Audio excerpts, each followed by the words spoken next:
먼저 우리 예물을 위해서 기도드리도록 하겠습니다. 아버지 하나님 감사합니다.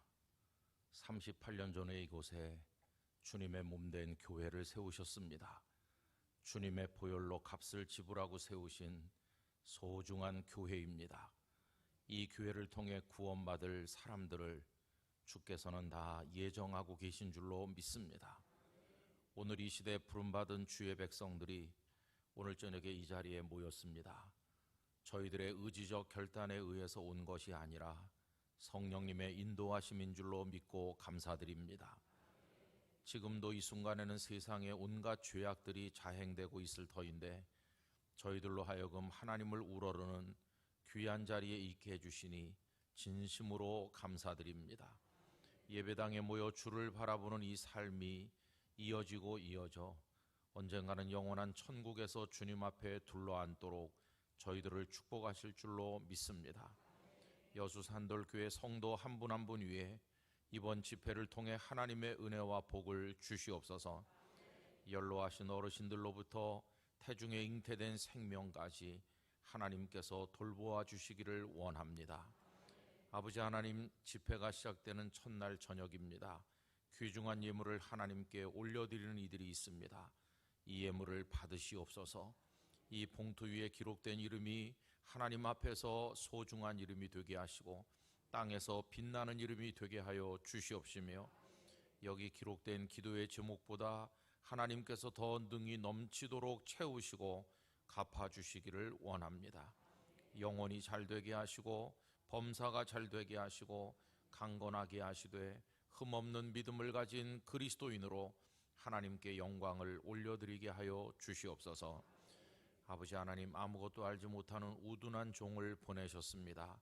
사람의 자취를 가려주시기를 원합니다. 오직 주의 성령께서, 지혜와 계시의 영이신 성령님께서 성도들의 심령에 말씀하여 주시옵시고 성도들에게 듣는 귀를 주시며 마음밭이 옥토가 되게 하여 주시옵소서. 집회가 다 끝날 때까지 악한 사탄이 틈타지 못하게 하여 주시옵시고 집회 이후에 교회가 더 든든히 세워지며 우리 목사님과 성도들 모두가 행복한 하나님의 복을 받게 하여 주시옵소서. 하나님께서 우리와 함께 하심을 믿사옵고 생명의 구주 예수님의 이름으로 간절히 기도드리옵나이다. 아멘.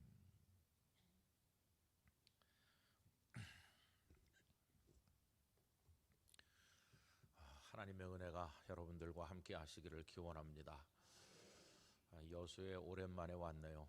전에 여기 엑스포 할 때 부산에 있으면서 많이 왔는데 오늘 또 이곳에 와서 같이 여러분들과 말씀을 나누게 될 줄은 몰랐습니다. 사람은 모르지만 하나님은 다 준비하고 계시고 또 하나님께서는 다 인도하시는 줄로 믿습니다.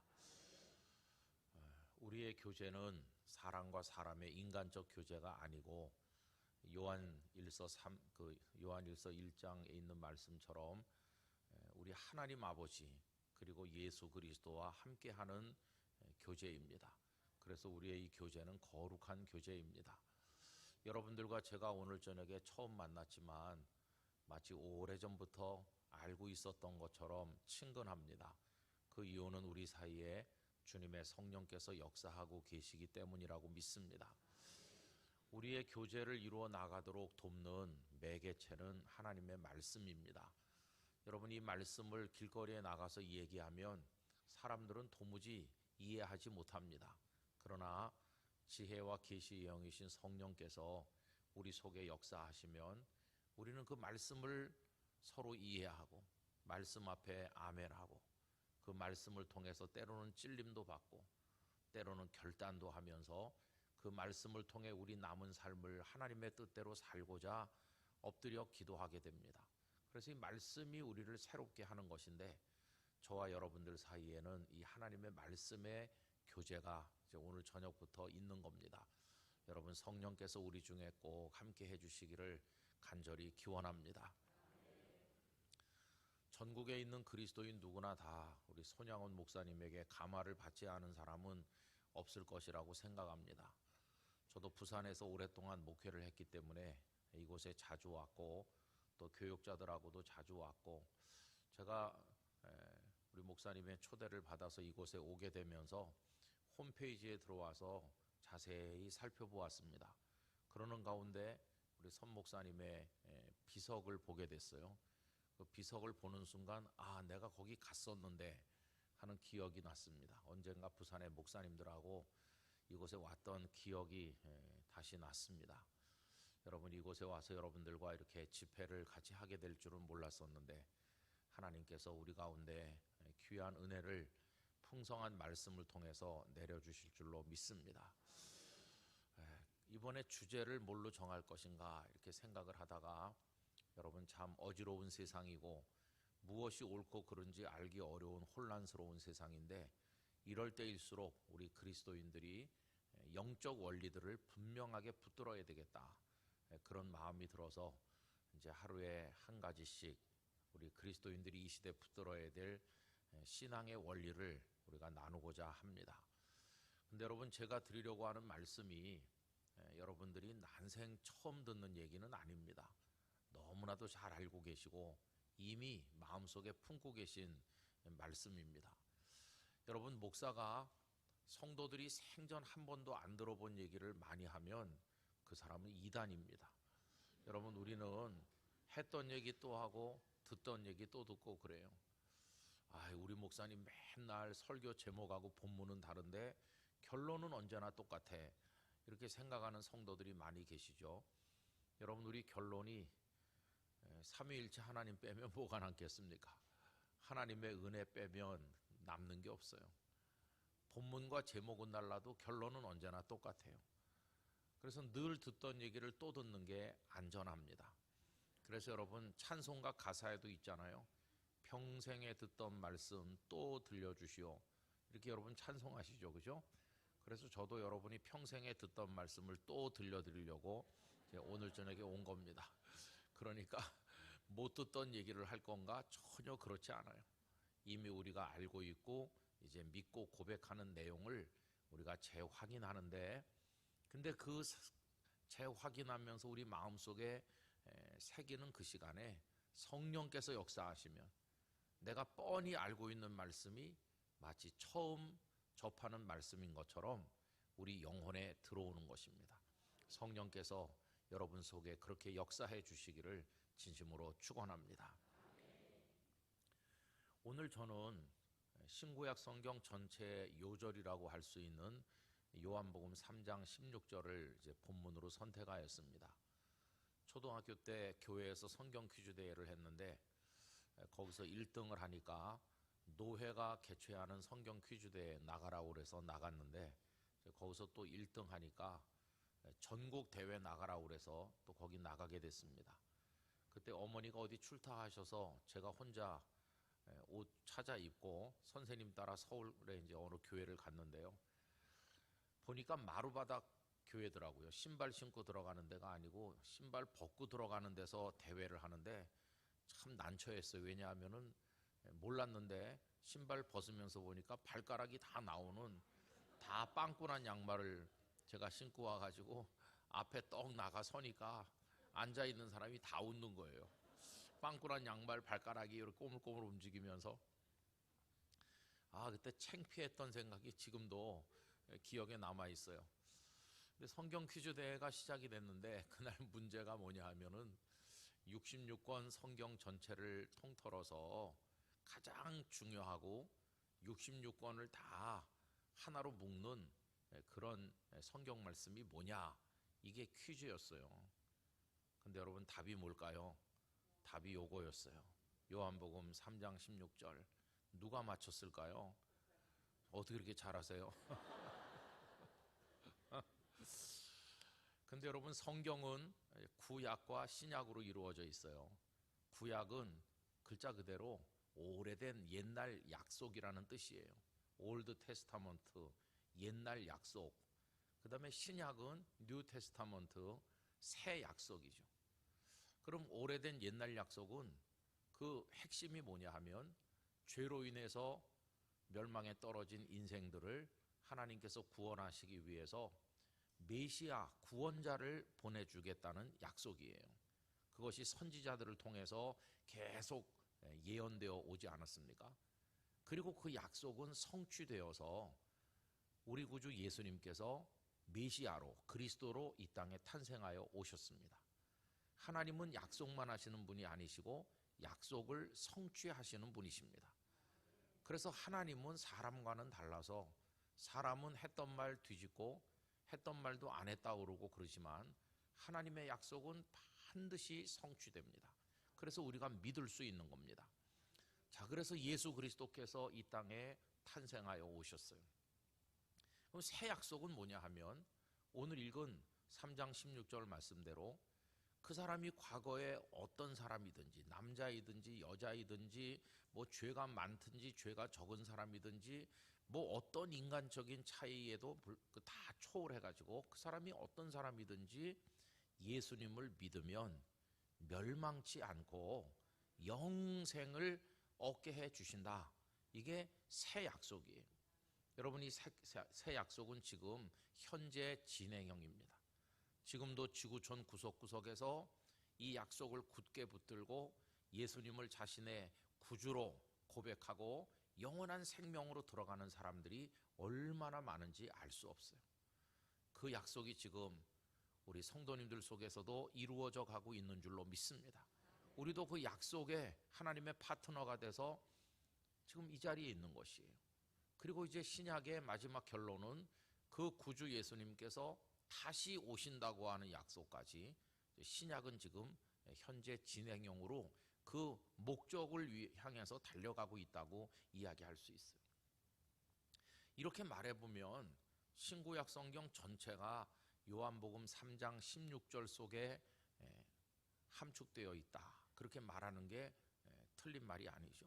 그래서 이 한 절 말씀만 제대로 이해해도 우리는 복음의 핵심에 도달한다고 믿습니다. 오늘 첫날 저녁에 이 본문을 요한복음 3장 16절 말씀을 이제 우리가 읽게 된 거죠. 자, 그런데 여러분, 이 말씀이 어떻게 시작이 됩니까? 하나님이 세상을 이처럼 사랑하사 이렇게 시작되잖아요.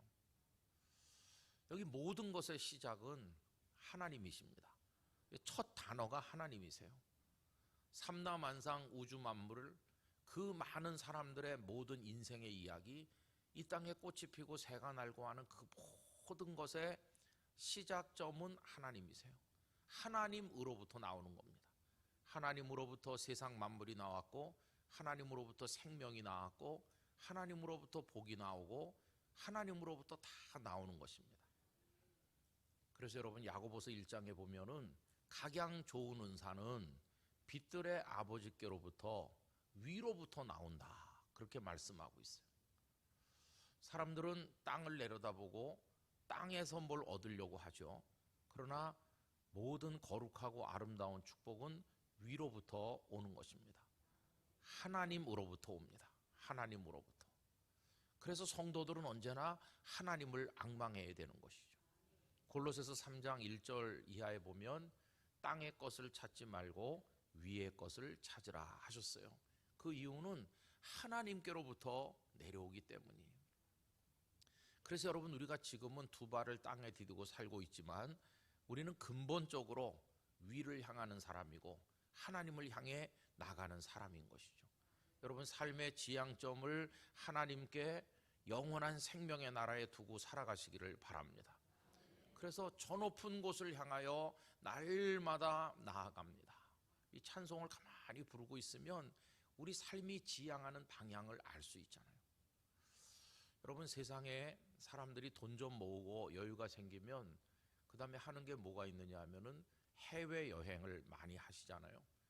그래서 뭐 크루즈 여행을 한다든지 뭐 하여튼 성지순례 가시거나 세계 일주를 하거나 나름대로 멀리 가요. 근데 여러분, 멀리 가는 그 여행을 가만히 보면 옆으로 가는 거예요. 옆으로. 그죠? 여기 있다 일본으로 가고 또 뭐 하와이를 가고 미국을 가고 그 지구촌 표면에서 도는 거예요. 우리는 아무리 멀리 세계 일주를 가도. 그런데 우리가 가는 이 영혼의 여행이라고 하는 것은 옆으로 수평으로 가는 여행이 아니라 위로 가는 것이에요. 차원이 아주 다른 것입니다. 수평의 삶을 지향하지 않고 수직의 삶을 지향하는 것이에요.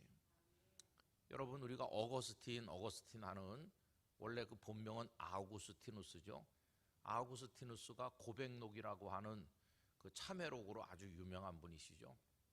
그 어머니 모니카고, 어머니 모니카가 많은 기도를 했지만 이 어거스틴이 젊어서 방탕했었다, 뭐 그런 얘기를 아마 들으셨을 거예요.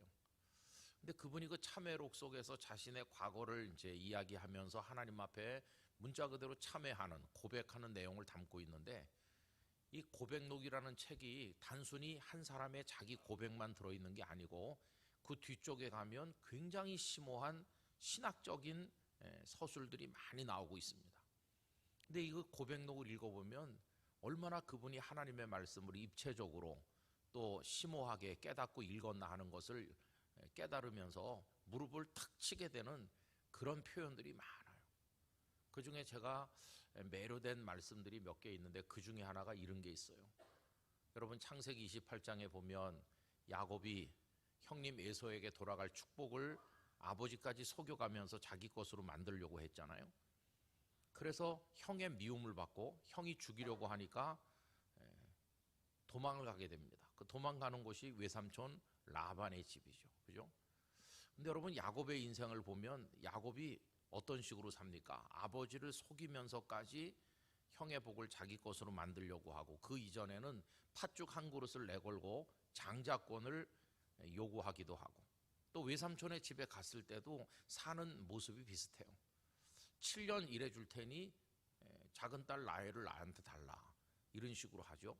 그리고 또 외삼촌에게 속아서 레아와 결혼했는데, 그리고는 7년을 또 더 일하고, 그리고는 외삼촌의 소떼 양떼 중에서 자기 걸 만들기 위해서 그가 얼마나 조금은 치사해 보이는 방법을 동원하면서 인간적인 노력을 기울였나 하는 것을 알 수 있죠. 여러분, 그래서 그가 행복했습니까? 그렇지 않아요. 나중에 보면 하나님께서는 그가 소유했다고 생각하는 것 중에서 가장 사랑하는 것들부터 빼앗아 가시는데, 하나님께서 첫 번째로 데려가신 건 그가 그렇게 사랑하던 아내 라헬이 제일 먼저 야곱의 곁을 떠났어요. 노중에 길 가다가 이 라헬이 베냐민을 낳다가 죽지 않았습니까? 사랑하는 아내를 잃고. 그 다음에는 그 마음이 어디로 갔느냐 하면 라헬이 낳은 첫 번째 아들인 요셉에게 다 집중해갖고 요셉을 사랑했는데, 요셉이 17살 됐을 때 그 형들이 요셉을 애굽에 팔아버리고는 피 묻은 옷을 가져다 줬기 때문에 야곱은 요셉이 죽었다고 생각했죠. 어쨌든 그 야곱에게서 또 사랑하던 아들을 하나님은 떼어내셨어요. 여러분, 참 이상하게 우리가 애착을 가지고 인간적으로 사랑할수록 하나님이 빼앗아 가시는 것이 참 이상하죠. 여러분, 어거스틴도 그 비슷한 경험을 많이 합니다. 어거스틴이 정식 결혼을 하기 전에 어떤 여자를 만나서 동거를 합니다. 그 여자의 이름은 알려지지 않았어요. 그런데 이렇게 정식 결혼도 아닌 동거 상태에서 아들을 하나 낳거든요. 근데 아들 이름은 아주 굉장하게 지었어요. 그 아들 이름이 아데오다투스라고 하는데, 아는 영어로 말하면 from이라고 하는 전치사에 해당하고, 데오는 데우스, 갓을, 하나님을 말하는 것이고, 그 다음에 다투스는 데이툼, 선물이라는 뜻이에요. 그래서 아데오다투스 그러면 이름이 아주 근사해요. 하나님으로부터 온 선물, 하나님이 내려주신 선물인데 이게 정식 결혼도 아닌 사이에서 나온 거예요. 그래갖고 하여튼 그렇게 살았어요. 어머니 모니카가 그렇게 애태웠지만은 하여튼 자기 마음대로 살았어요. 근데 여러분, 나중에 하나님께서 그를 어떻게 대하시냐 보면요, 그 아들이 죽습니다. 사랑하는 아들 죽었죠. 그 다음에 어머니 모니카, 그를 위해서 그렇게 눈물로 기도하던 모니카도 죽고요. 그 여인도 이제 떠나가게 되고, 다 손에 넣은 것 같았었는데 나중에는 홀로 남아요. 어거스틴의 인생에 남은 게 없는, 자기 혼자 남아요. 그런데 참 놀라운 것은 인간적인 것들을 다 잃어버린 그 상황에서 아무것도 남지 않았는가 했더니 놀랍게도 그 속에 하나님이 계셨어요. 세상의 것을 잃어버린 대신 하나님을 얻은 것입니다. 야곱도 그래요. 라헬도 잃어버리고 요셉도 죽은 줄 알고 그렇게 슬픔 속에 지나면서 그는 이제 하나님에게로 돌아오게 되는 거죠. 여러분, 야곱이 아버지까지 속여가면서 쟁취했기 때문에 그가 복 있는 사람이 된 건가? 그렇지 않습니다. 그 야곱과 에서가 쌍둥이로 태어나기 전에 벌써 잉태된 상태에서 하나님은 작은 자가 더 크게 될 거라고 말씀했어요. 여러분, 복은 하나님이 주시는 거지 사람이 쟁취하는 게 아닙니다. 하나님이 다 정하신 대로 주시는 거예요. 그래서 하나님만 바라봐야 되는 거죠. 그런데 그 어거스틴이 그 사실을 어떻게 표현하는가 보세요. 여러분, 옆으로 이렇게 수평으로 사는 것은 사람과 사람 사이의 관계 아닙니까? 수평적인 관계죠. 근데 이 어거스틴은 창세기 28장에서 굉장한 영감을 얻습니다. 야곱이 외삼촌 라반의 집으로 도망가다가 인적이 끊어진 들판에 잠이 들었잖아요. 아무도 없는 들판에 돌멩이를 하나 가져다가 머리에 베고 잠들었어요. 불안하고 또 두렵고 앞으로 자기 인생에 어떤 일이 벌어질는지 알 수 없는 상황이었습니다. 그런데 그가 잠들었는데 놀라운 체험을 하는 거죠. 처음으로 하나님을 만나요. 그가 꿈을 꾸는데 저 하늘로부터 사다리가 쭉 내려오는 거예요. 그리고는 하나님께서 보내신 사자가 내려왔다 올라갔다 하면서 그를 지키시는 꿈을 꾸게 됩니다. 그리고 하나님의 음성이 들리는데 내가 너와 함께 있겠다. 너 가는 길에서 내가 너를 지켜주겠다. 그리고 다시 돌아오게 해주겠다. 그리고 너 누운 땅을 너와 네 자손에게 주겠다. 그때 그에게 가장 절실한 얘기를 다 약속으로 말씀하십니다. 하나하나가 그에게 절박하던 거예요. 우선 하나님이 같이 계셔 주신다. 여러분, 이거 우리에게 이루어지길 원합니다. 너 가는 길에서 내가 너를 지켜주겠다. 얼마나 놀랐습니까?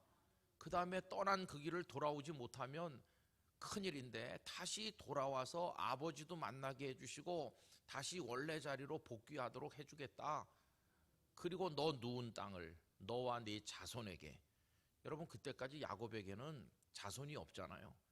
아직 장가도 든 상태가 아니잖아요.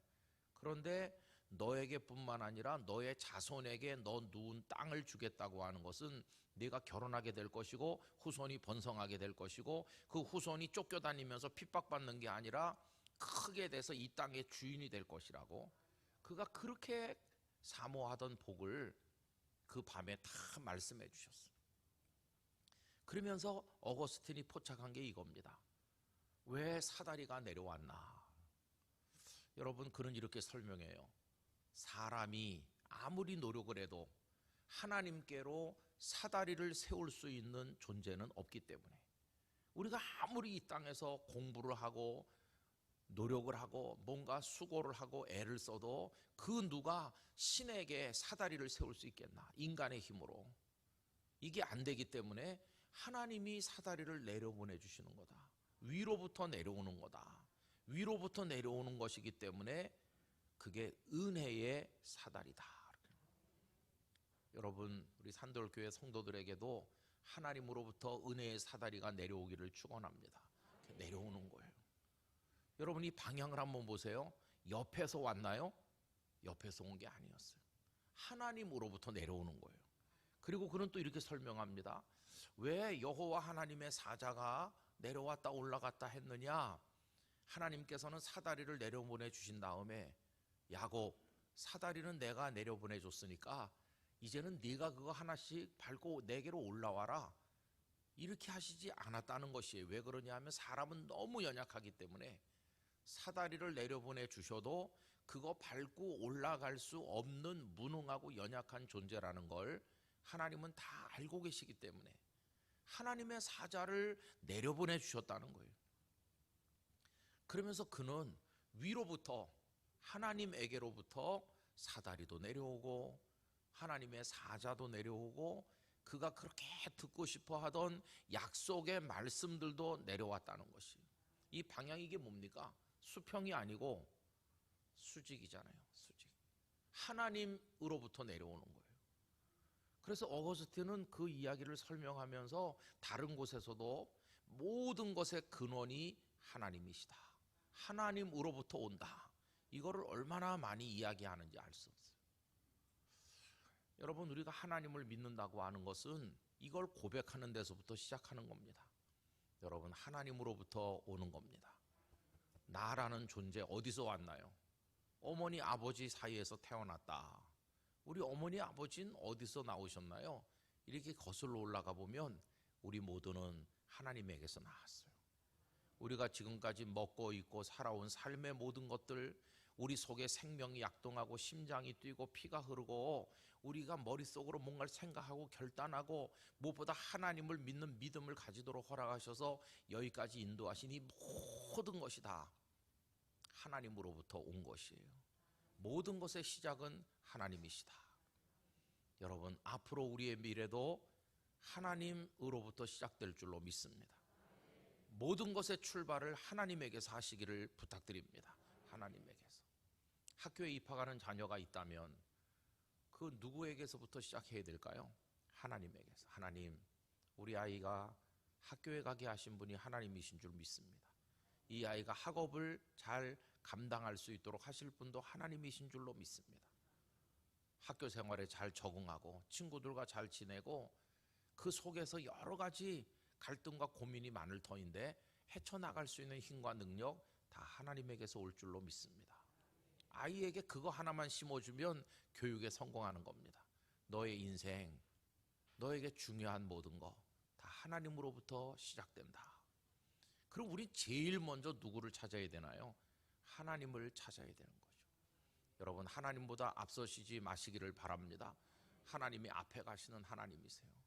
우리는 그 뒤를 따라가고 하나님으로부터 모든 게 다 나온다. 은혜도 하나님이 주시고 우리가 죄를 지었을 때 용서해 주시는 그 사랑도 하나님에게서 나오는 거고 모든 게 다 하나님으로부터. 그래서 오늘 요한복음 3장 16절이 하나님이 세상을 이처럼 사랑하셨다고 시작하는 거예요.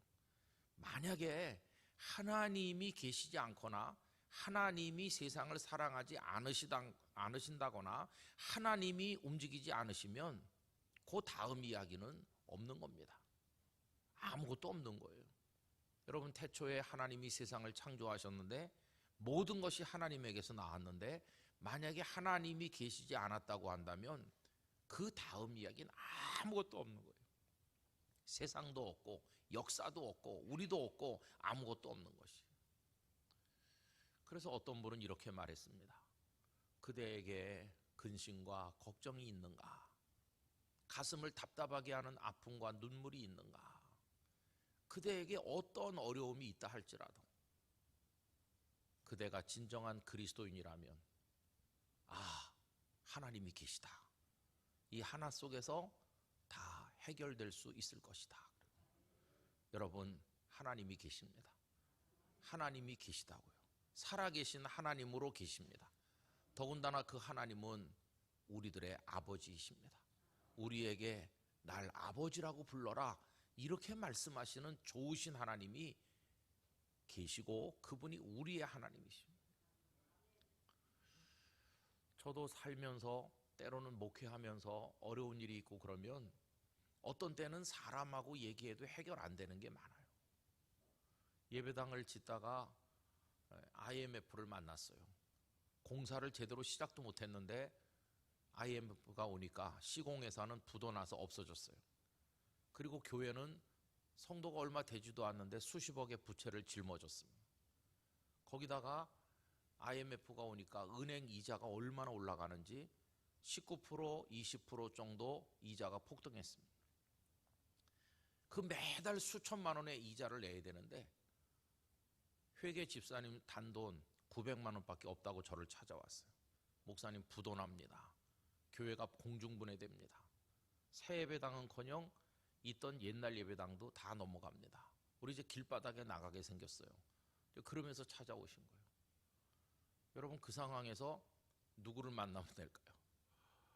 성도들은 다 가난하고 어려운 분들이신데 그 소식이 알려지니까 성도들이 전부 신경이 예민해졌어요. 장로님들이 교회 뜰에서 서로 멱살 잡고 싸우는 지경까지 이르렀어요. 누가 뭐 이거 어떻게 해결해야 될지 알 수가 없는 지경에. 여러분, 그런 어려운 일을 만나면 목사는 어디 가야 될까요?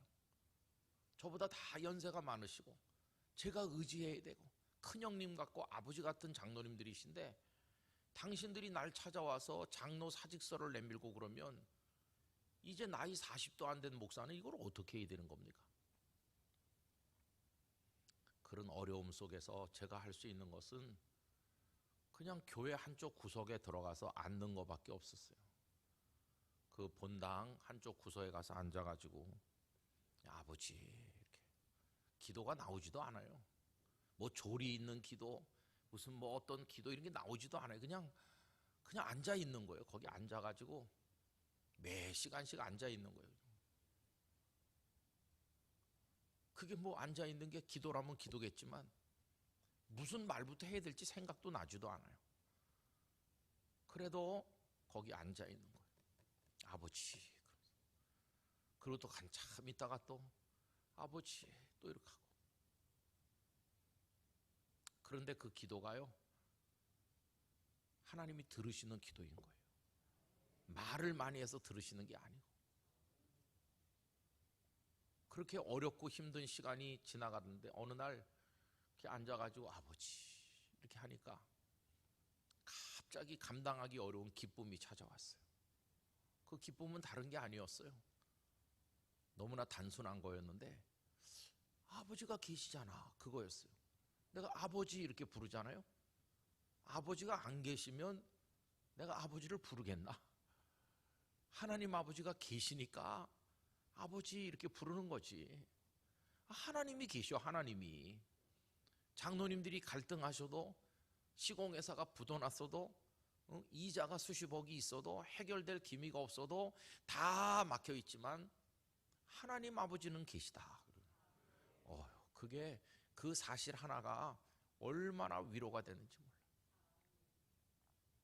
그리고 여러분, 그 하나님은 좋으신 아버지일 뿐만 아니라 전능하신 하나님이세요. 어떻게 됐을까요?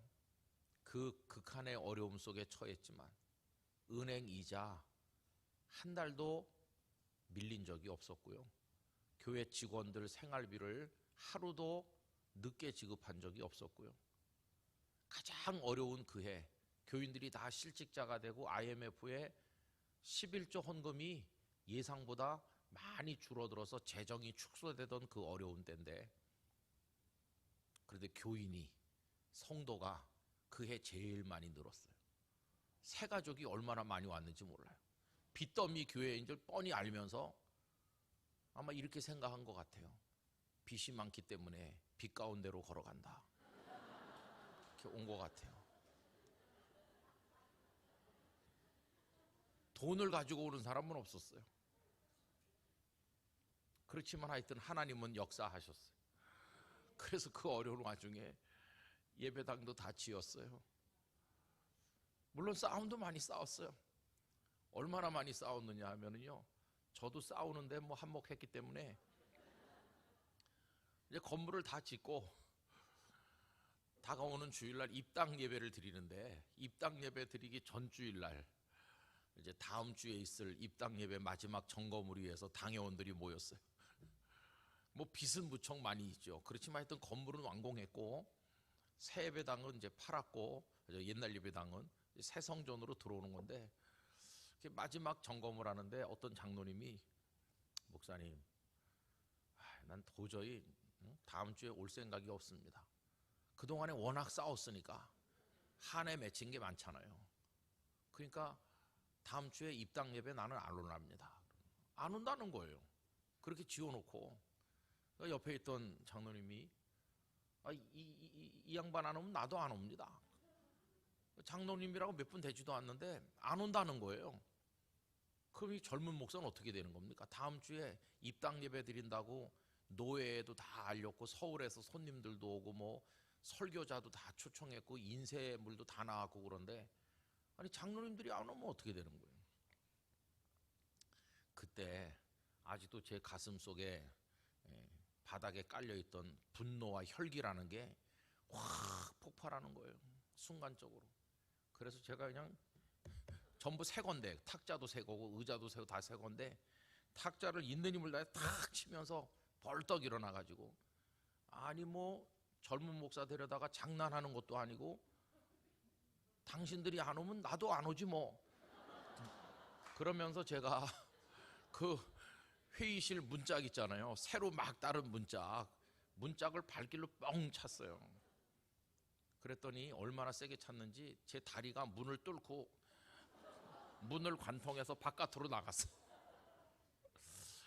그리고 제가 집에 가버렸거든요. 그랬더니 성령님이 역사하더라고요. 가끔씩 문짝을 걷어찰 필요도 있구나. 그 주일 밤부터 시작해서 월요일, 화요일, 수요일 막 장로님들께서 비상회의를 모이고 막 하더니 주중에 딱 찾아와가지고 우리 다 오겠습니다. 그러니까 이제 목사님도 오세요.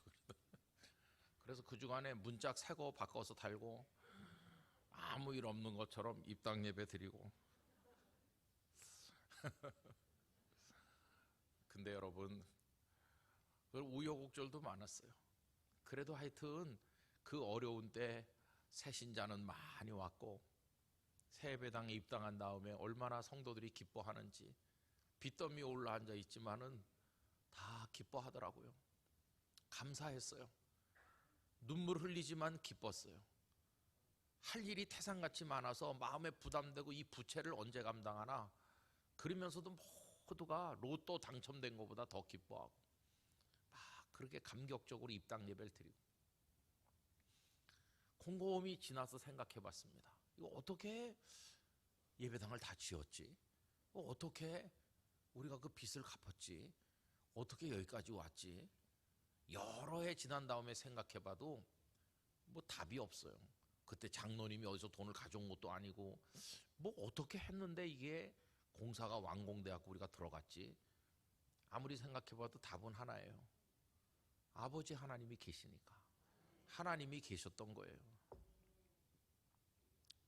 여러분, 하나님이 세상을 이처럼 사랑하사, 그거면 다 끝나는 겁니다. 그렇죠? 그런데 여러분, 여기서 그 다음 얘기를 해봐야 되는데요. 하나님이 세상을 사랑하신대요. 세상. 근데 이 말씀이 맞는 말일까요? 여러분, 이 말씀은 잘 우리가 새겨서 생각해야 됩니다. 이 세상을 사랑하신다고 할 때 이 세상이 뭘까요? 이 세상이 지금 80억이 넘는 사람들이 살면서 전쟁하고, 그리고 지진이 일어나고, 그리고 뭐 약탈과 강포가 한이 없고, 그러면서 온갖 죄악을 다 저지르고, 매춘에, 마약에, 동성애에, 뭐 하나님이 미워하는 짓이란 짓은 다 골라서 하는, 죄악으로 그냥 활활 타오르고 있는, 끓는 냄비같이 그 속에서 악이 부글부글 끓고 있는 이 지구촌, 하나님 이거 사랑하시는 걸까요? 여러분, 성경은 그걸 사랑한다고 말씀하는 게 아니에요. 하나님께서 소돔성을 사랑하셨나요? 아닙니다. 소돔성을 사정없이 유황불로 멸망시키셨어요. 여기 지금 하나님이 세상을 사랑하신다고 할 때 이 세상이 문자 그대로 이 세상을 말하는 게 아니에요. 여러분, 이 지구촌, 이 땅과 이 하늘, 이 세상, 이게 어떻게 되도록 성경이 말씀합니까? 지금 이 세상은 다 불에 녹아 없어질 세상이에요. 그래서 요한계시록 21장은 우리에게 새 하늘과 새 땅을 주신다고 말씀하는 거예요. 여기서 세상을 사랑한다는 것은 이 지구촌이, 이 우주 만물이, 이 세상이 하나님이 사랑하시는 세상이다, 그런 게 아니에요. 우리 그리스도인들이 꼭 알아야 될 것이 있는데, 여러분, 이 세상은 망하게 돼 있습니다. 성경이 그걸 말씀하고 있거든요. 아무리 정치인들이 들어와서 제도를 바꾸고 복지 프로그램을 많이 만들고 더 좋은 나라, 더 좋은 사회를 만들기 위해서 애를 쓴다고 할지라도 이 세상은 망하게 돼 있어요. 성경을 믿는다면 그걸 믿어야 됩니다. 이 세상은 망하는 세상이다.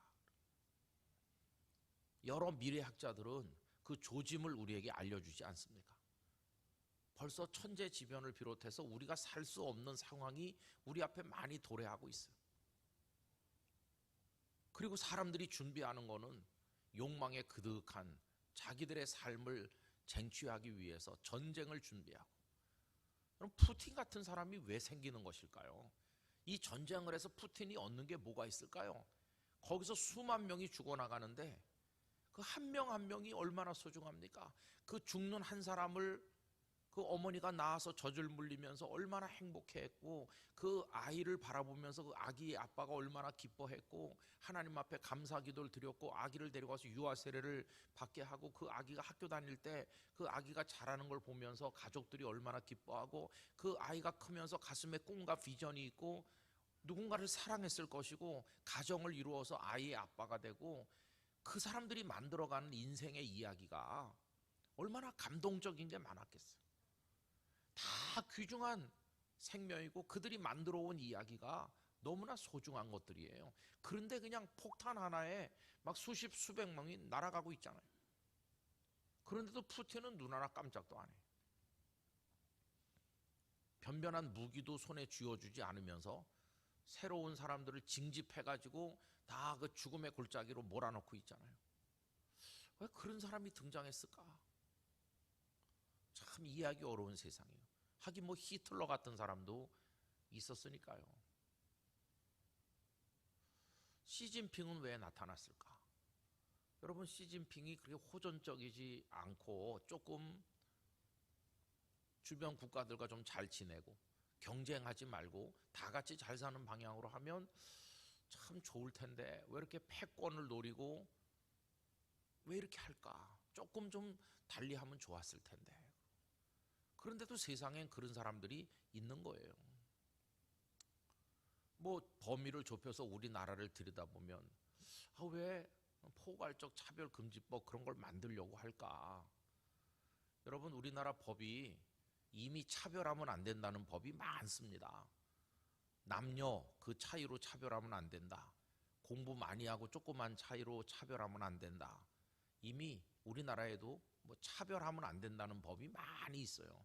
장애를 가졌다는 것 때문에 차별하면 안 되고 이런 게 많이 있는데, 이걸 다 끌어모아 가지고 포괄적이라고 하면서 뭘 하나 새로 만드는 거예요. 앞에다 포괄적 요걸 붙여가지고. 그래서 포괄적 차별금지법 속에는 그동안에 없었던 걸 몇 개 꽂아 넣었어요. 군데군데. 그게 뭐 성적 지향이라든지 그런 것들이죠. 우리 그리스도인들이 받아들이기 어려운 거, 그런 게 그 속에 들어있는 거예요. 그래서 우리 이렇게 제안했어요. 아니, 차별 없는 세상을 만든다는 건 얼마나 좋은 일이냐. 우리 그리스도인들이 다 원하는 겁니다. 그렇지만은 우리 가정을 파괴하고 인생을 망가뜨리고 사회를 깨뜨리는 그런 것들은 그 속에 넣으면 안 됩니다. 그런 사람은 불쌍히 여기고 사랑해야 되지만 그 행위를 정당화시켜주는 그런 걸 나라의 법으로 만들면 안 됩니다. 이렇게 우리가 주장하는 거거든요. 여러분, 얼마 전에 또 이제 그런 게 통과가 아니라 이제 법원에서 판결이 내렸는데, 남자끼리 살아도 그걸 가정으로 인정해서 건강보험 해줘야 된다. 그게 벌써 동성 결혼을 우회적으로 인정하는 거나 마찬가지예요. 건강가정기본법 개정안이 여성가족위원회에 올라온 지가 벌써 오래됐는데, 여러분 거기 보면은 어려운 가정을 정부가 도와줘야 된다고 당연하죠. 그런데 소외되는 사각지대가 있다. 어떤 사람들이 사각지대에 소외되느냐 하면은 남자끼리 살면 이게 가정이 아니거든요. 우리나라 헌법상 가정은 남자와 여자로 이루어진다고 돼 있어요. 헌법에.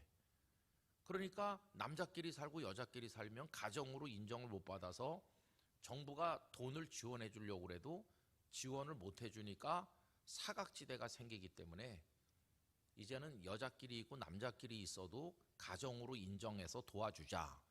그게 그 내용이에요. 그럼 이게 동성 결혼을 인정하는 거나 마찬가지잖아요. 그래서 이런 건 안 된다. 다른 방법으로 도와줘야지 그걸 가정으로 인정해서 도와주는 건 안 된다. 이렇게 이제 하는 거죠. 여러분, 진정한 평등을 바라며 나쁜 차별금지법에 반대하는 전국연합, 이렇게 이름이 긴 단체가 있습니다. 너무 길기 때문에 진평연 이렇게 줄여서 부르는데, 진평연 이거 들으면 뭐 하는 단체인지 알 수가 없어요. 이름이 너무 길어가지고. 거기 수백 개 단체가 가입돼 있어요. 심지어는 불교 단체도 있고 천주교 단체도 좀 들어있고 그래요. 제가 지금 그 진평연 대표입니다. 그래가지고 국회의원들도 만나고 그 포괄적 차별금지법 그런 거 하면 안 된다고 얘기하고 다닌 거죠. 하도 답답해갖고 작년 9월 달에는 제가 국회의원들이 아침에 출근할 때 제일 많이 드나드는 문 앞에 서서 1인 시위를 했어요. 제가 먼저 하고, 이제 그 다음에는 뭐 많은 목사님들이 1인 시위를 했어요. 온누리교회 목사님도 하고, 여의도 순복음교회 그 이 목사님도 하시고, 엊그저께는 지구촌교회 최성은 목사님도 하고, 분당 그 우리 교회 이찬수 목사님도 하고, 뭐 그 쭉 이렇게 지금 하는 중이에요. 어떻게 해서든 이거 통과되지 않도록 하려고. 근데 이 세상에는 이미 그런 게 많아요. 유엔이라는 단체가 각 나라에다가 공문을 보내서 그 동성 결혼을 해야 된다 이렇게 유엔이 서류를 보냈다고. 그래서 우리도 해야 된다 이렇게 주장하는 사람도 있어요. 이미 선진국이라는 나라가 그런 걸 다 하고 있는데, 지금 우리나라는 아이를 낳지 않아 가지고 지금 큰일 났잖아요. 출산율이 바닥 아닙니까, 그죠? 그런데 동성끼리 결혼하면 애를 누가 낳자는 겁니까?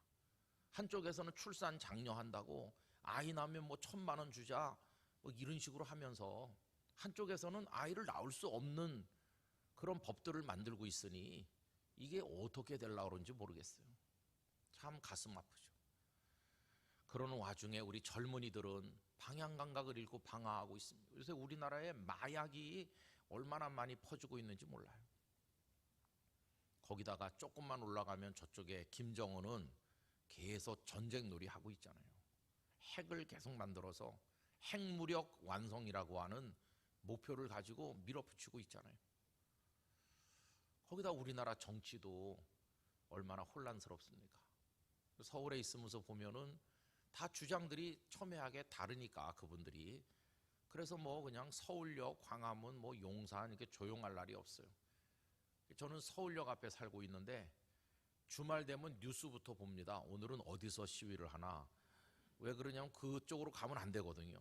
그쪽으로 갔다가 도로 차단했는데 막히면 이게 어떻게 할 수가 없으니까 시위 안 하는 대로 다녀야 되니까. 그게 참 얼마나 슬픈 현실이에요. 이 세상은 그런 곳이에요. 여러분, 지구촌 반대편에 가면 소말리아 같은 나라 다 굶어 죽고, 또 튀르키아나 시리아는 지진이 일어나서 그 건물 아래 얼마나 그 사람들이 매몰되어 있는지 콘크리트 그거 다 드러내기 전에는 알 수가 없잖아요. 그런 상황이고, 이 지구촌은 지금 희망이 없습니다. 여러분, 하나님이 세상을 이처럼 사랑하사 할 때 이 망해가는 지구촌을 사랑하신다는 말씀이 아니에요. 모든 사람은 시대의 자녀로 태어납니다. 여러분, 우리가 태어나 보니까 지금 21세기 대한민국에 살고 있게 된 거죠. 근데 이거 우리가 선택한 게 아니에요. 우리가 이때 이 나라에 태어나고 싶어서 태어난 게 아니잖아요.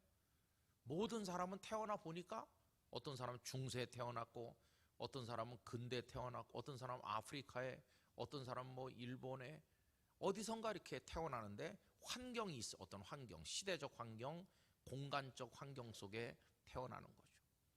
근데 그 환경이 비교적 좋아서 환경이 주는 혜택을 누리는 사람들도 있는가 하면, 최악의 환경에 태어나서 지금 저 북한에 태어나는 어린이들, 거기서 제대로 먹기를 해요. 하나님을 믿을 수가 있나요? 로봇처럼 교육을 받으면서 자신들의 정신이 약탈당하고 있는 걸 알지도 못해요. 그게 전부 다인 줄만 알고 있는 불쌍한 사람들이 얼마나 많습니까? 근데 우린 다 있던 시대의 자식으로 어떤 상황의 자녀로 태어나는 거죠. 그 속에서 고뇌하고 힘들어하죠. 하나님, 세상이 왜 이래요? 이러면서 울부짖죠. 여러분, 우리보다 먼저 세상을 살면서 하나님 앞에 자기가 살고 있는 세상에 대해서 울부짖은 사람들이 성경에 많이 있습니다. 그 중에 대표적인 한 사람을 얘기한다면 하박국 선지자죠. 구약의 하박국. 여러분, 하박국 1장 1절은 하박국의 이름이 등장해요. 1장 1절에. 그 다음에 1장 2절부터 바로 나오는 게 하박국 선지자가 하나님 앞에 따지는 얘기부터 나오는 거예요. 하나님, 이 나라가 왜 이래요? 이 나라가 강포합니다. 패역합니다. 그리고 변론이 심하고 갈등이 심합니다. 율법이 다 해이해졌습니다. 정의가 시행되지 못합니다. 악인들이 의인을 애워싸고 있습니다. 뭐 그런 불만들을 쭉 얘기해요. 하박국이 언제적 사람이냐 하면 남한국 유다가 거의 망해가던 무렵의 사람이에요. 여러분, 이스라엘 역사 아시죠? 애굽에서 노예살이 하다가 하나님께서 모세를 통해서 능력을 행하심으로 그들을 출애굽시키셨고, 광야 40년을 지나서 가나안 땅에 들어갔는데 처음에는 사사들이 있어서 그들을 이끌었죠. 그때를 사사시대라고 하고, 마지막 사사인 사무엘 때 와서 우리에게도 왕을 주세요. 그래가지고 첫 번째 왕 사울이 등장해서 40년 다스렸는데 하나님께 큰 실망을 안겨드렸고 결국 버림받고 블레셋과의 전쟁에서 그는 죽었고, 두 번째로 하나님 세우신 사람이 다윗이고, 그 다음에 세 번째는 다윗의 아들 솔로몬이고, 그때가 나라가 전성기고 부귀영화가 극에 달해서 그래서 솔로몬 성전도 짓고 그랬던 시대죠. 근데 솔로몬이 부귀영화에 눈이 먼 나머지 그의 후반기에 가면 하나님의 말씀에 귀를 닫죠. 선지자들을 계속 보내서 말씀해도 듣지 않았어요. 그래서 하나님께서 진노하셔서 종아리를 때리시는데 나라를 둘러 찢으셨죠. 그래서 열지파를 떼서 북쪽 나라 이스라엘이 되게 하시고, 초대 왕은 솔로몬의 신하였던 여로보암이 초대 왕이 됐죠. 그리고 남쪽은 솔로몬의 아들 르호보암이 다스리게 됐는데 나라 이름을 유다라고 했죠. 북왕국 이스라엘, 남왕국 유다로 남북 왕국으로 분열된 비극을 경험했어요.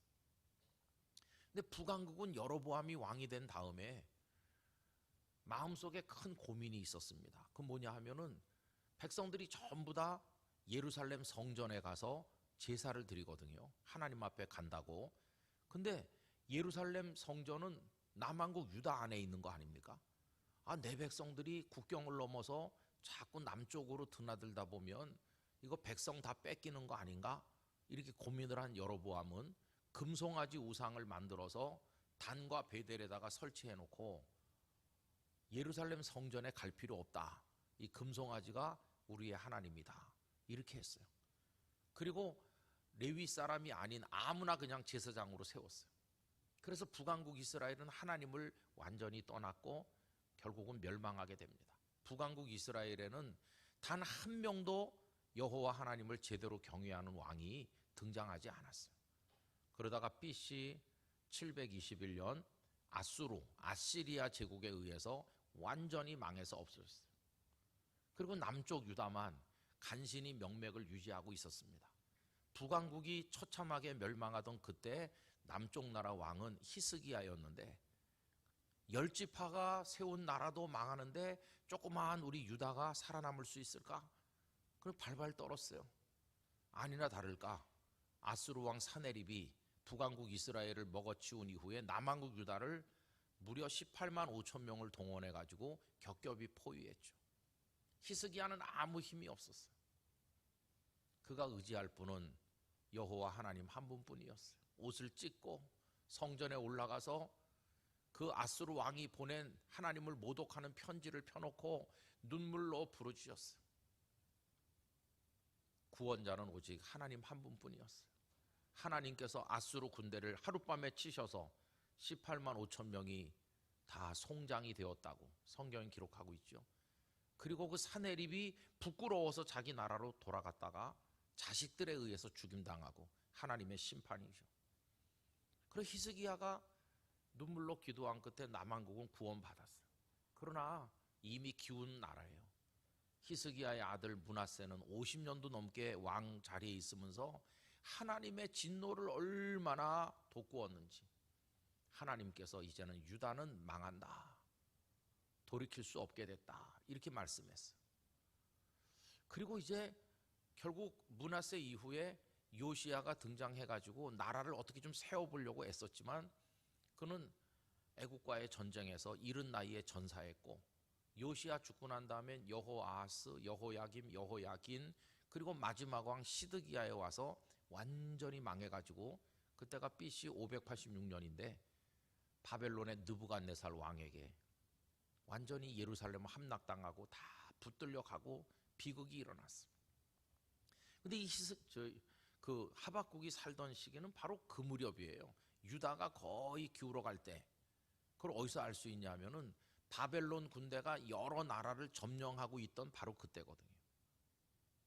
그러니 남한국 유다가 어떤 사회겠어요? 여러분, 나라가 막 이렇게 부강해지고 국력이 신장되고 뭔가 새로운 기운이 돌고 그럴 때는 나라가 조금 그래도 기강이 잡히지만은 나라가 좀 몰락해 갈 때 혼란시기죠, 혼란시기. 사람들은 수단 방법 가리지 않고 악행을 자행하면서 힘 있는 자는 사는 거고 연약한 사람은 죽는 거고, 그래서 악인들이 의인을 애워싸고 다 빼앗고 율법은 다 땅바닥에 떨어졌고 정의는 시행되지 못하고, 그래서 그가 하나님 앞에 항의하는 거예요. 하나님 왜 이래요? 이거 보고 계십니까? 왜 이대로 방치하십니까? 이렇게 막 울분을 토로했어요. 그랬더니 그 하박국 1장 6절쯤 가보면 하나님께서 이런 말씀합니다. 내가 모르는 게 아니다, 다 알고 있어. 그래서 내가 이 남한국 유다를 호되게 때리려고 채찍으로 치려고 다 이미 준비하고 있다. 하나님의 채찍이 뭘까요? 갈대아 사람이라고 그랬어요. 갈대아 사람이 바로 바벨론 군대를 말하는 거예요. 바벨론이 벌써 여러 나라를 하나씩 점령하면서 세력을 넓히는 중이거든요. 그 다음 차례는 너희다, 이렇게 하시는 거예요. 여러분, 느부갓네살 왕, 우리 다니엘서에서 만나는 느부갓네살인데, 느부갓네살은 영웅입니다. 영웅. 그 아버지 나보폴라사를 도와서 제국의 기초를 만든 사람이에요. 그리고 그 다음에 그가 왕위에 올라서 40년이 넘도록 그 나라를 다스리면서 근동 지방을 석권했던 대왕이 이 느부갓네살이에요. 그때 다니엘과 그의 친구들이 느부갓네살 아래서 신하가 되고 그랬잖아요. 근데 그 세력이 지금 다가오고 있다는 거예요. 그래서 네가 탄식하는 남한국 유다의 죄를 징벌하기 위해서 내가 바벨론 군대를 데려온다, 이렇게 말씀하셨어요. 그랬더니 하박국이 하나님 앞에 또 따지는 거예요. 하나님, 무슨 말씀인지 알다가도 모르겠네요. 왜 그러냐 하면 하나님께서 갈대아 군대를 통해서 우리 종아리를 때린다는 거는 이해가 되는데, 근데 제가 이해 못하는 게 있습니다. 왜냐하면 우리가 비록 타락하고 부패하긴 했지만 그래도 아브라함의 핏줄이고, 우린 그래도 성전이 있어서 비록 타락했긴 했지만 하나님의 이름을 부르는 백성인데, 저 갈대아 사람들은 아예 하나님을 알지도 못하는 우상 숭배자들이고 얼마나 잔인한 백성인데 어떻게 그 사람들을 데려다 우리를 때리십니까? 이렇게 또 항의하는 거예요. 여러분, 그의 항의 속에 보면 이런 표현이 나옵니다. 그물을 떨고도 만족하지 않는다. 여러분, 어부가 한번 그물을 던져가지고 잡아서 물고기를 다 빼냈으면은 그 정도면 만족해야 되는데, 이 어부는 만족을 모르고 그물을 또 던지고 또 던지는 것처럼 이 바벨론은 이 나라 하나 먹었으면 될 걸 저 나라도 먹고 다 점령한다는 거예요. 그렇게 욕망이 끊이없는 포악한 나라, 그 악한 나라를 데려다가 우리를 때리신다는 건 제가 이해하기 어렵습니다. 이렇게 말해요. 여러분, 하박국이 자신이 살고 있는 시대 때문에 얼마나 고통하는지를 알 수 있잖아요. 자, 그게 이제 1장입니다. 하박국 1장. 그리고 이제 하박국 3장으로 넘어가 보면은 하박국 3장 맨 끝에 이런 얘기가 나와요. 그 16절에 보면 내가 지금 창자가 흔들리고 있습니다, 하나님. 그 다음에 내 뼈가 썩는 것 같습니다. 그리고 내 몸이 내 처소에서 떨립니다. 처소, 가장 안전한 아랫목 같은 곳. 여러분, 우리가 가장 안전한 곳에 있으면 아, 다행이야, 이렇게 안심이 돼야 되는데 가장 안전한 곳에 있는데도 온몸이 와들와들 떨리는 거예요. 입술도 막 떨리고 내 뼈에 썩는 게 들어왔다, 막 뼈가 썩는 것 같고. 그런 이유가 뭐냐 하면은요, 들었다는 거예요. 내가 소문을 들었기 때문에 와들와들 떨리고 창자가 흔들리고. 무슨 소문을 들었을까요? 바벨론 군대가 점점 가까이 오고 있다, 전쟁의 날이 점점 다가오고 있다는 소식을 듣고 나니까 와들와들 떨리는 거예요. 그 다음에 17절로 내려가 보면 그 개인도 제대로 된 게 없어요. 여러분 잘 아시는 말씀이 17절에 나오는데, 목축도 제대로 안 됐고 농사도 제대로 안 됐어요. 무화과 나무에 아무것도 없어요. 포도나무에 열린 열매가 없어요. 농사도 실패했어요. 거기다가 목축도 안 돼요. 소도 없고 양도 없다. 그래서 나라는 악하기 이를 데 없는 나라인데다가 포악하고 부패한 나라인데 거기다 전쟁까지 코앞에 다가오고 있고, 거기다가 농사도 안 됐고 목축도 안 됐고 아무것도 제대로 안 됐어요. 아무것도. 그런데 여러분, 그 다음에 그는 참 놀라운 얘기를 하고 있어요. 뭐라고 얘기하고 있느냐 하면은 여호와로 말미암아 즐거워하며, 이렇게 말하는 거예요. 여러분 그게 이해가 되십니까? 여호와로 말미암아 즐거워한대요. 그리고 그가 살고 있었던 세상은 그렇게 악하고 부패하고 전쟁이 일어나고 그런 세상인데, 그런 세상 속에 있는 그가 어떻게 즐거워할 수 있습니까? 그러면 그가 1장에서 하나님 앞에 항의하고 따지고 그랬기 때문에 하나님께서 그에게 복을 많이 주셨나요? 그게 아니에요. 하나님께서 복을 주셨다면 어떻게 돼야 될까요? 다가오던 바벨론 군대가 전쟁을 포기하고 멀리 갔다. 남한국 유다에는 전쟁이 없다. 그리고 농사를 지었더니 농사가 막 풍년이 됐다. 그리고 목축을 했더니 소떼 양떼가 차고 넘친다. 그리고 사회가 다 변화돼 가지고 정의로운 사회가 됐고 백성들이 하나님 앞에 회개하면서 유대 사회가 완전히 새로운 사회가 됐다. 그래야 그게 그가 원하는 대로 된 거 아니겠어요? 그런데 그가 1장에서 하나님 앞에 이런저런 항의를 했지만 그렇게 된 게 있나요, 없나요? 하나도 없어요. 하나도 달라지지 않았어요. 여러분 거기서 우리가 포착해야 되는 말씀이 있는 거죠. 세상이 그가 원하는 대로 달라졌나? 하나도 달라지지 않았어요. 그런데 그는 어떻게 즐거워한다고 말할 수 있나? 거기 정답이 뭡니까? 누구 때문에 즐거워하죠? 여호와로 인하여 즐거워한다. 여러분 여기서 이제 오늘 말씀의 핵심에 도달하는 건데요. 그러면 그가 1장에서는 왜 원망했나요? 뭘 보면서 원망했나요?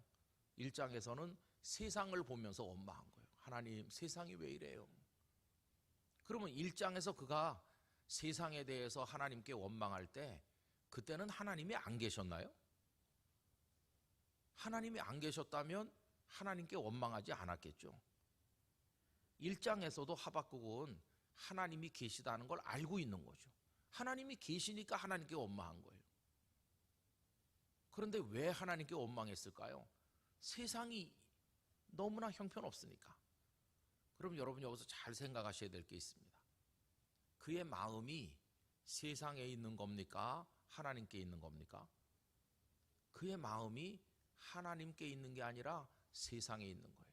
하나님, 나는 세상에서 잘 살고 싶어요. 좀 세상에서 멋지게 살아보고 싶어요. 세상에서 좀 행복해보고 싶어요. 그럼 하나님 좀 도와주셔야 될 거 아닙니까? 세상이 왜 이렇죠? 이러는 거예요. 그럼 여기서 목적은 뭐고 수단은 뭡니까? 목적은 이 세상이에요. 세상에서 행복하게 사는 게 목적이고, 하나님은 뭐 하시는 분이죠? 세상에서 행복하게 살도록 가끔 도와주시고 응원해 주시는 수단에 불과해요. 하나님은 수단이고 세상에서 복되게 살고 싶은 내 욕심이 그게 목적이 되는 거예요. 여러분, 많은 사람들이 하나님을 찾지만 하나님을 자신의 욕망을 채워주시는 수단으로 여기는 사람이 많이 있어요. 내 목적은 이쪽에 있는 거죠. 하나님, 당신은 가끔 내가 기도하면 좀 드러나 주세요. 내가 가지고 싶은 거나 좀 주시고 내가 원하는 거나 좀 주세요. 근데 왜 안 주시는 거죠? 꼭 이르는 어린애와 같아요. 1장의 하박국은 그런 겁니다. 여러분, 자신이 원하는 걸 목적으로 삼고 하나님은 그걸 도와주시는 수단 정도로 생각하는 신앙을 뭐라고 부르느냐 하면 기복주의 신앙이라고 부릅니다. 내가 원하는 거 얻는 게 복이다. 내가 누리고 싶은 거 누리는 게 복이다. 하나님은 그걸 나한테 주는 분이다. 그게 기복주의 신앙이에요. 기복주의 신앙은 어떤 모습을 가질까요? 하나님, 제가 이거 누리고 싶어요. 가지고 싶어요. 그랬더니 하나님께서 그래, 내가 너에게 준다. 그러면 뭐라고 할까요? 와, 하나님 날 사랑하신다. 우리 하나님은 능력이 많으시다. 하나님 영광을 받으십시오. 이렇게 해요. 그런데 문제는 뭐냐 하면 하나님께서 가끔 야, 네가 달라고 하는 거 안 되겠는데? 이번엔 안 되겠어. 그러면 그 사람 뭐라고 말할까요? 하나님 영광을 받으십시오. 그럴까요? 하나님 나를 사랑하지 않는다. 하나님 나를 버렸어. 심지어는 하나님은 안 계시다. 그렇게 말해요. 이게 왜곡된 신앙이죠. 여러분, 병에 걸렸을 때도 똑같습니다. 저는 목회하면서 그런 경우를 종종 봐요. 어떤 사람이 어려운 병을 진단받았는데 와서 기도해달라고 그러고, 목사님 안수기도 한번 해주세요. 저도 기도하는데 목사님 좀 기도해 주세요. 근데 성도들하고 같이 간절히 기도했어요. 그랬더니 이분이 병이 낫는 거예요. 그러면 뭐라고 말할까요? 하나님은 살아계신 하나님이시고 위대한 하나님이시라고 그래요. 거기까지는 좋아요. 그런데 그 사람이 그 병에서 나았다가 몇 년 지난 다음에 전혀 다른 병에 또 걸리는 거예요. 그래가지고 지난번에도 하나님 날 살려주셨으니까 이번에도 살려주실 거야 그러면서 하나님 앞에 또 간절히 기도했는데 그땐 대답이 다르네요. 너 이제 힘들게 더 살지 말고 그만 사는 게 어떠냐? 나한테 오는 게 어때? 하나님 그러시는 거예요. 이제 그만 살고 나한테 와. 그러면 그분이 할렐루야 그럽니까? 하나님을 향해 막 달려드는 거죠. 하나님 없다고 그러고. 여러분, 1장에서 하박국이 보이는 그 모습을 가지고 있으면 온전한 신앙인이 될 수 없어요. 그런데 3장으로 옮겨가는 동안에 뭐가 달라졌을까요? 아까 그 말씀드린 대로 그가 즐거워한다고 말하는데 그 즐거움이 어디서 왔나요? 하나님에게서 오는 거예요. 여러분, 이 변화는 가장 중요한 변화입니다. 세상은 하나도 변하지 않았어요. 세상은 1장에서 원망할 때보다 더 악화됐어요. 전쟁이 더 가까이 왔잖아요. 세상은 여전히 끓는 냄비같이 악하죠.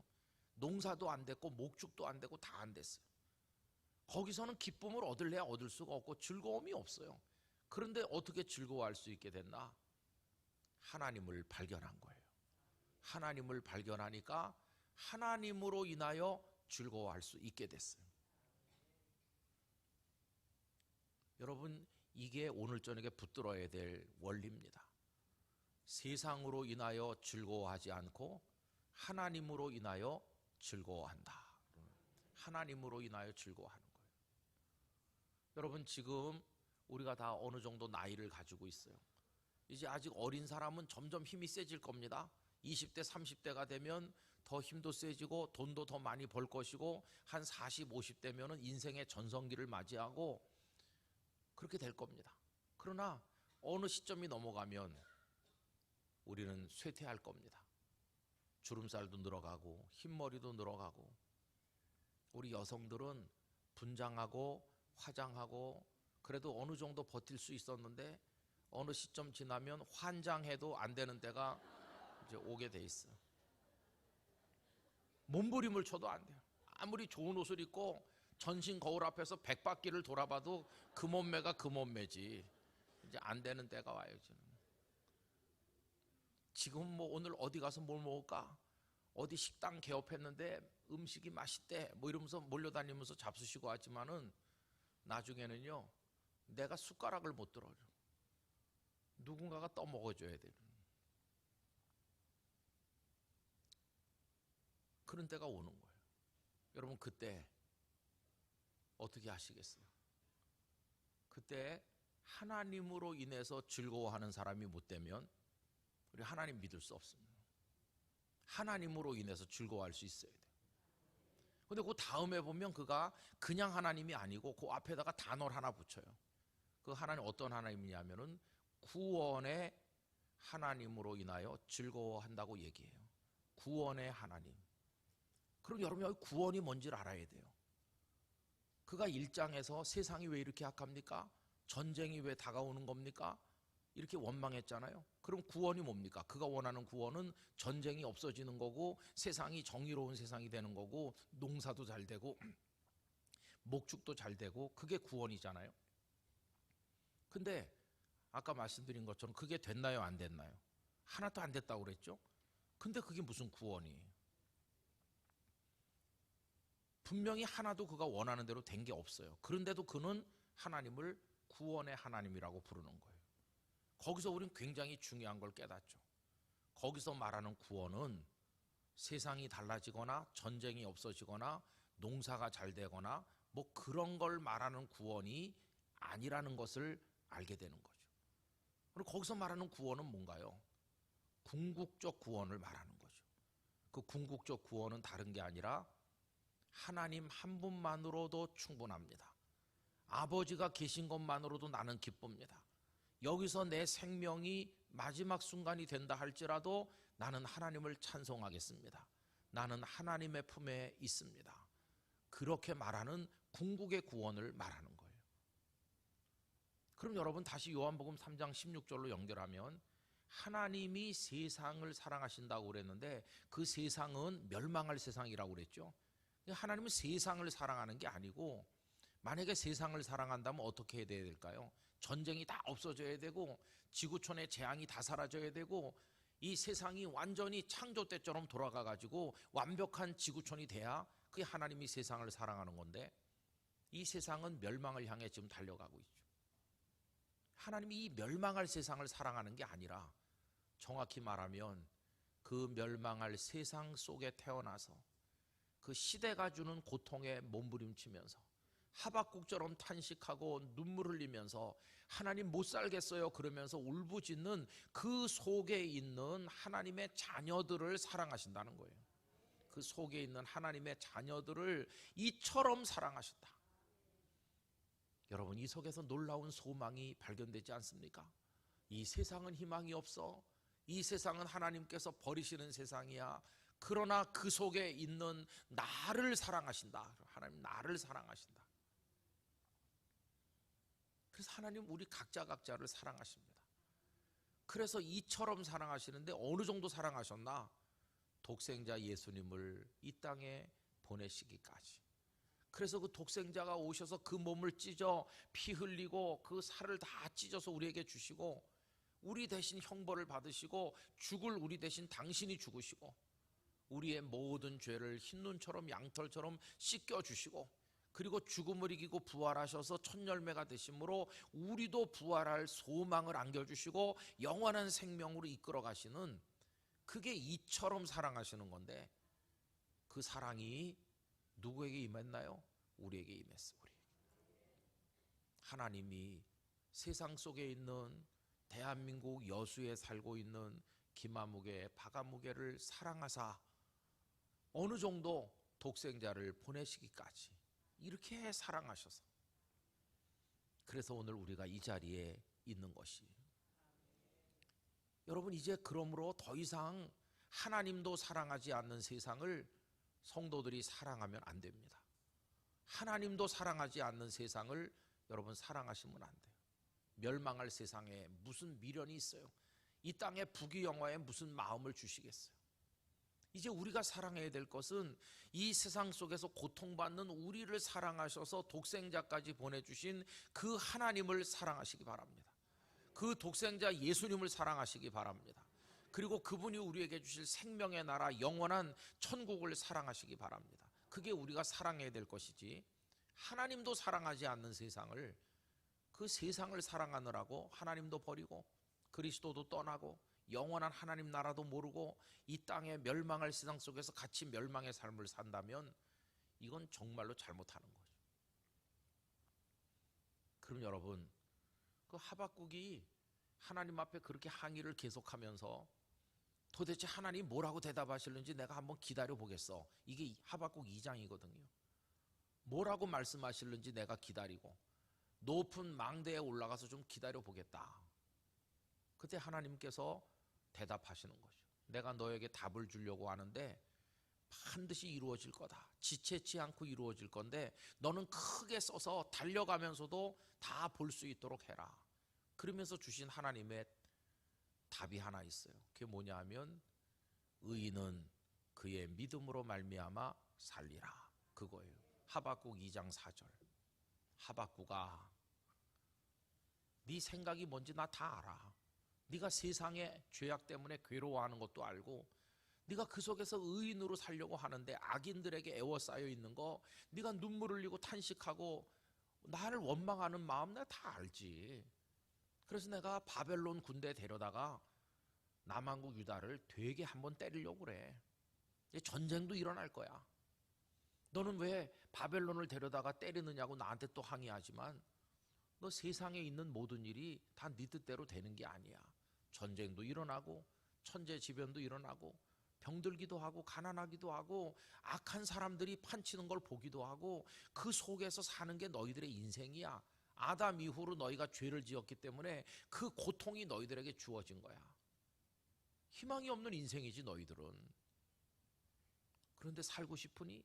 구원받고 싶어? 방법은 하나야. 그것은 믿음을 가지는 거야. 믿음. 의인은 그 믿음으로 사는 거야. 나만 바라봐라. 나만. 내가 다 계획이 있어. 내가 다 내 택한 백성들을 건질 준비가 되어 있으니까 너는 왜 이렇습니까? 자꾸 따지지 말고 절망하지도 말고 너는 그저 세상 바라보면서 주저앉지 말고 나를 바라보면서 일어서라. 나를 바라봐라. 여러분, 그 하박국 2장 4절은요 참 놀라운 말씀입니다. 의인은 그의 믿음으로 말미암아 산다 이렇게 돼 있어요. 그가 누굴까요? 그가 우리 사람이죠. 사람이 하나님에 대해서 가지는 그의 믿음이 사람을 가리키는 거다. 우리 보통 그렇게 이해하잖아요. 내가 하나님을 믿으면 그 믿음으로 말미암아 산다 이렇게 이해하죠. 그런데 히브리어 성경 많은 사본들 중에 어떤 사본에는 그가 우리 사람을 가리키는 게 아니고 하나님이시다 그렇게 얘기하고 있어요. 여러분, 거기 믿음이라고 번역된 단어는 에메트라고 하는 히브리어 명사인데요. 이 에메트는 믿음이라고도 번역되지만 다른 곳에서는 신실함이 변하지 않고 끝까지 가는 그걸 말하잖아요. 하나님께서 이스라엘 백성들과 시내산에서 언약을 맺었습니다. 내가 너희의 하나님이 될 테니 너희는 내 백성이 되라. 그러면서 그 약속하는 대신에 율법을 그들에게 주셨어요. 그럼 이 언약을 맺는 사람에게 가장 중요한 덕목이 뭡니까? 그걸 지키는 거죠. 지키는데 오늘만 지키는 게 아니라 끝까지 지키는 거죠. 변치 않고 끝까지. 이게 에메트, 신실함이거든요. 그럼 이스라엘 백성들이 신실했나요? 아니요. 그들은 율법도 버렸고 하나님도 버렸고 우상 숭배했고 그들에게는 에메트가 없었어요. 하나님 손을 놓아버린 거예요. 그럼 하나님께서 그들을 벌써 멸망시켜야 되는데, 그런데도 그 이스라엘이 명맥을 유지하게 된 것은 무엇 때문일까요? 그들이 하나님을 신실하게 붙들었기 때문인가요? 아니에요. 하나님을 놓아버린 지가 오래예요. 그런데 어떻게 그나마 명맥을 유지하나? 하나님께서 그들을 버리시지 않았기 때문이에요. 그들은 하나님의 손을 놓았지만 하나님은 그들을 여전히 붙잡고 계시기 때문이에요. 그래서 의인은 그의 믿음으로 말미암아 산다고 할 때 그가 우리일 수도 있지만은 그 텍스트 다른 사본들에 보면 우리는 하나님을 떠나고 우리는 죄를 짓고 우리는 형편없지만 그래도 우리가 구원받고 살게 된 것은 하나님께서 우리에 대해서 신실하기 때문이다. 우리를 버리시지 않았기 때문이다. 지금도 우리를 붙들고 계시기 때문이다. 그렇게 이해하면 그 2장 4절이 얼마나 놀라운 말씀입니까? 그런데 하박국이 살던 그때로부터 한 700년쯤 지난 그 이후에 하나님께서 택한 하나님의 종이 한 사람이 있었어요. 그가 로마 교회 성도들에게 편지를 쓰게 하셨는데 그 편지를 쓴 사람이 사도 바울이고 그 편지가 우리 성경에 로마서라는 이름으로 남아있죠. 근데 로마서 1장 17절에서 하나님은 사도 바울로 하여금 하박국 2장 4절을 기억하게 하셨어요. 그래서 로마서 1장 17절에서 사도 바울은 하박국 2장 4절을 옮겨 적었습니다. 로마서 1장 17절 오직 의인은 그 믿음으로 말미암아 살리라. 여러분, 하박국 때 이루어졌던 그 말씀이 오늘 우리에게 똑같이 유효한 것입니다. 지금의 지구촌 21세기 대한민국, 말할 수 없이 부패하고 타락한, 그리고 하나님의 교회들이 어려움을 겪고 있는 오늘, 온갖 죄악이 판을 치는 이 세상 속에 우리는 그리스도인으로 살고 있어요. 여러분들은 여수 산돌교회에 소속된 성도로 나그네 인생을 걸어가시는 중이에요. 여러분들도 신문을 보든지 세상 얘기 들으면은 세상이 왜 이렇지, 이런 아픈 탄식과 눈물을 하나님 앞에 올리실 때가 많으실 것이. 그리고 여러분이 농사 진다고 다 잘 되고, 목축한다고 다 잘 됩니까? 자식 키운다고 다 잘 됐나요? 몸도 아프고 하는 것도 안 되고 어려울 때도 많아서 우리가 다 현대판 하박국이죠. 우리도 하나님 앞에 못 살겠다고 따질 때가 많아요. 그런데 하나님은 말씀하시는 겁니다. 힘들지? 내가 네 사정 다 알고 있다. 그런데 기억해라. 너 그저 나만 바라봐라.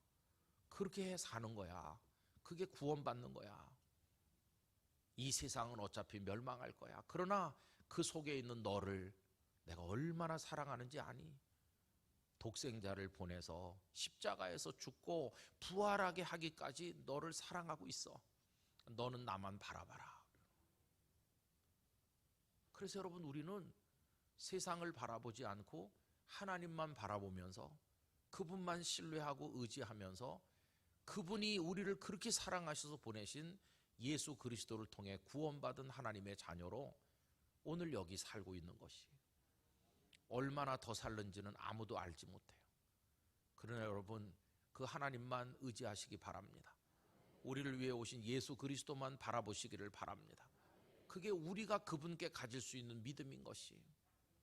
세상에서 일어나는 죄악을 다 이해할 수 없어요.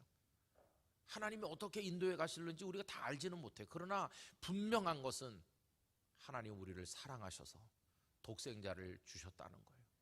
그래서 이제 우리는 멸망하지 않을 것입니다. 여러분, 이 사실을 믿으셔야 돼요. 우리는 멸망하지 않을 것입니다. 영생을 얻게 될 것입니다. 멸망, 참 마음 아픈 단어예요. 여러분, 멸망이라는 단어를 깊이 생각해 보셨나요? 우리는 주변에서 쉽게 멸망의 모습이 뭔지를 볼 수 있어요. 멸망에 대해서 알고 싶은 분은 요양병원에 가보시면 금방 알아요. 요양병원에 가보면 제가 만났던 분들 중에도 박사 학위가 2개씩이나 있고 교회 장로님이시면서 재산이 많고 자녀들이 다 잘 되고 그런 장로님이신데 연세 90세, 기골이 장대하고 잘생긴 그런 분인데 이제는 할 수 있는 게 아무것도 없어요. 거의 간호사님이, 목사님 저분 때문에 우리 힘들어요. 너무 몸집이 크셔서 한번 씻기고 갈아입으려면 4명이 동원돼야 돼요.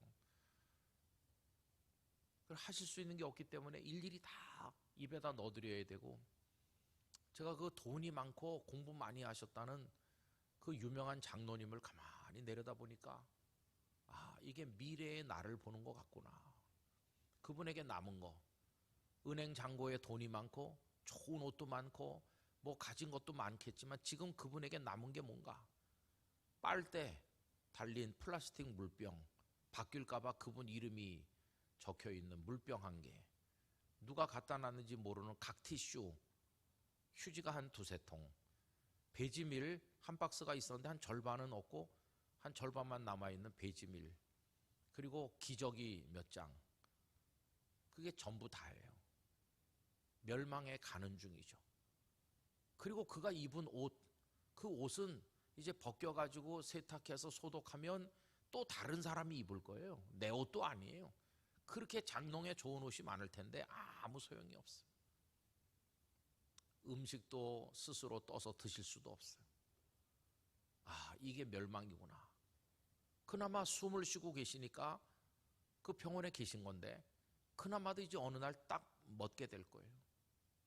여러분, 공작새 같은 건 죽어도 박제를 만들어서 거실에도 놓고 하지만 사람은 숨이 끊어지면 빨리 치워야 될 물건에 불과한 거예요.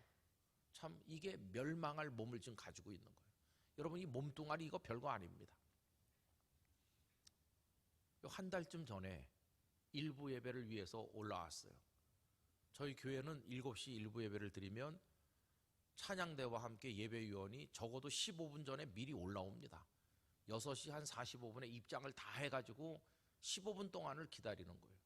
그렇게 5번을 주일날 예배하는데 6시 45분쯤 올라와서 제 자리에 앉아가지고 기도를 하고 눈을 떠서 제일 먼저 보는 게 강단 꽃꽂이를 보게 돼요.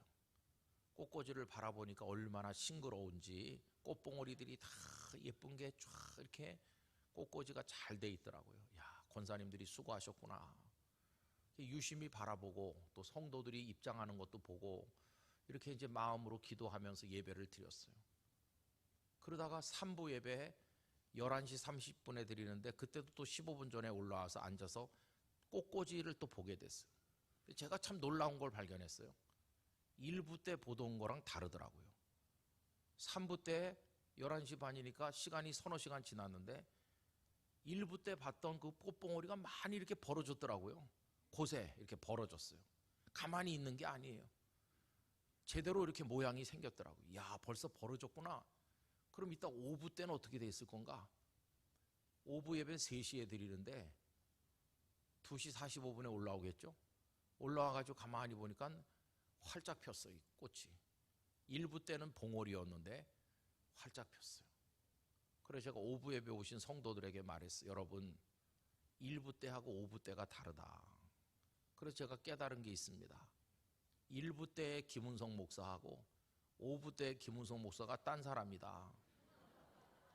1부 때보다 지금 제가 요만큼 늙었습니다. 1부 때 김은성 목사보다 뇌세포가 많이 죽었고 주름살이 조금 더 생겼고 요 흰머리도 조금 더 생겼고 내일 아침에 저는 딴 사람입니다. 지금의 저가 아니고. 교인들이 심각해지더라고요. 여러분도 지금 1시간 예배드린 이후에 좋은 문으로 나갈 때 하고 지금하고 다릅니다. 1시간만큼 요만큼 더 늙을 겁니다. 여러분, 지금 우리 늙고 있어요. 지금 늙고 있는 중이에요. 계속 늙고 있는 중이에요. 아멘 하는 중에도 늙어요. 그러면서 우리는 멸망을 향해 나가는 거예요. 멸망을 향해서. 누구 예외가 있나요? 단 한 명도 예외가 없어요. 모두가 다 그러다가 마지막에 끝나는 거예요. 그게 멸망이에요. 그런데 오늘 말씀은 멸망치 않고, 얼마나 놀랐습니까? 멸망치 않고, 그냥 멸망치 않고로 끝나도 굉장한 건데 영생, 영원한 생명, 얼마나 놀랐습니까? 이게 오늘 우리가 붙들어야 될 원리예요. 여러분, 세상이 여러분을 슬프게 하고 현실이 우리를 아프게 만들고 하박국처럼 울게 만들고 탄식하게 만들더라도 하나님이 계시다는 것 때문에 기뻐하시기를 바랍니다. 그분은 구원의 하나님이세요. 구원. 그 구원이 뭔가? 세상이 악하고 요주경일지라도 그 구원이 뭐냐? 우리를 영원한 생명으로 이끌어 가시는 그 근본적 구원을 말하는 것이에요. 여러분, 우린 이미 구원 받은 사람이에요. 이미 하나님의 자녀가 됐어요. 이제 두려워할 필요도 없고 세상 때문에 울고 원망할 필요가 없어요. 이제는 하나님만 바라보시길 바랍니다. 의인은 그의 믿음으로 말미암아 살리라. 그래서 이제 어렵고 힘들 때마다 이렇게 말씀하시기 바랍니다. 난 구원받은 하나님의 자녀야. 세상이 아무리 어지럽고 김정은이 핵을 만들고 별걸 다 하고 세상이 요지경이어도 나는 구원받은 줄 믿습니다. 하나님 나를 사랑하는 줄 믿습니다. 그걸 믿어야 돼요. 그게 붙들고 살아야 될 첫 번째 원리고, 모든 부흥은 거기서 시작되는 것입니다. 모든 부흥의 출발점은 이 진리를 믿는 고백에서부터 시작되는 것이에요. 여러분, 여기에 우뚝 서시기를 축원합니다. 무엇도 여러분에게서 그것을 빼앗아갈 수 없어요. 하나님이 우리를 구원하셨기 때문에 사탄이 아무리 역사해도 우리는 구원받은 하나님의 자녀입니다. 이 땅에서 한 걸음 한 걸음 믿음으로 걸으시면 우리의 마지막 발자국이 영원한 천국의 첫 발자국이 될 줄로 믿습니다. 우리는 구원받은 하나님의 자녀예요. 이거 붙들고 어떤 상황에서도 흔들리지 말고 승리하시기를 진심으로 축원합니다.